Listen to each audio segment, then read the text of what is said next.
So today I'm going to be making fake out charro beans. I call them that. They are beans, but I'm using 2 cans of store-bought pre-cooked pinto beans. I actually have an uncle that's really good at making them this way. Shout out to my Tío Mario. I'm basically taking his recipe, I'm scaling it down for just a weeknight dinner, but you definitely can make this in a larger quantity, double, triple, quadruple the recipe, it all works. And you cook this in a fraction of the time.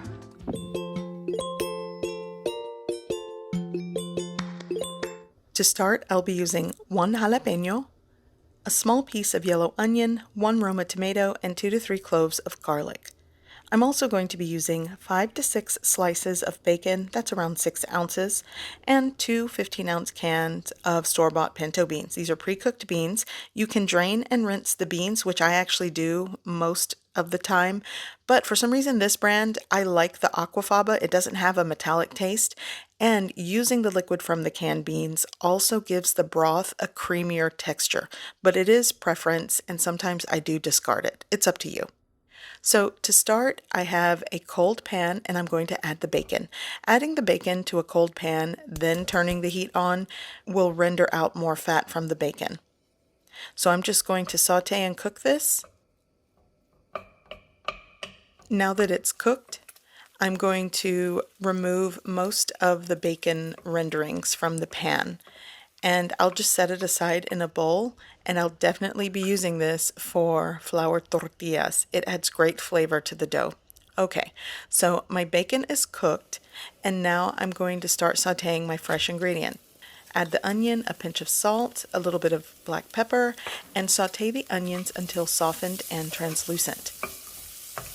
Once they're softened and sauteed, I'm going to add my tomato and jalapeno and continue to saute for another minute or so.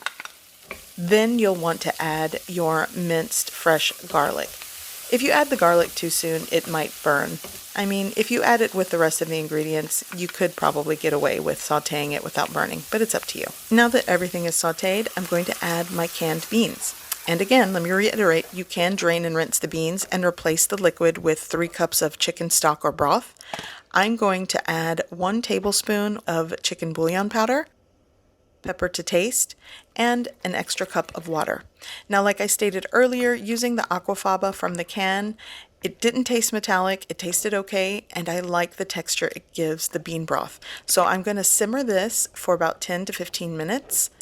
And after 10 to 15 minutes, your beans are done. Now, if you do replace the aquafaba with chicken stock or broth or even water, the broth is going to be watery and less viscous. I made rice to go along with my beans today, and here are my beans. They're done. It's great for a weeknight recipe. My uncles actually do this for a lot of the family barbecues, and sometimes we didn't even know. But I'm serving this on top of rice today and a sunny side up egg. Some of you might find this weird, but I do this all the time, and it's really good. A little bit of salsa on top